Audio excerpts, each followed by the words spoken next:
नमस्कार विद्यार्थी मित्रांनो, आजच्या व्हिडिओमध्ये पुरस्कार आणि त्याचे विजेते हे आपण कव्हर करणार आहोत। हमखास एखादा एक प्रश्न आपल्याला या घटकावर विचारला जातो।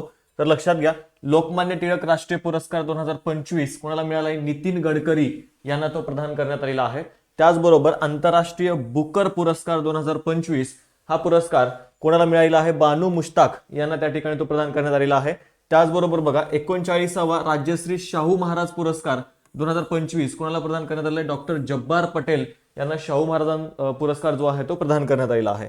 त्यानंतर विंदा करंदीकर जीवन गौरव पुरस्कार 2024 रावसाहेब रंगराव बोराडे यांना तो त्या ठिकाणी मिळालेला आहे। साहित्य अकादमी पुरस्कार 2024 मराठी भाषेतील विजेते जे आहेत ते सुधीर रसाळ आहेत। वेगवेगळ्या भाषांसाठी तो दिला जातो आणि त्यापैकी साहित्य अकादमी पुरस्कार 2024 चे मराठी भाषेतील विजेते सुधीर रसाळ लक्षात ठेवा।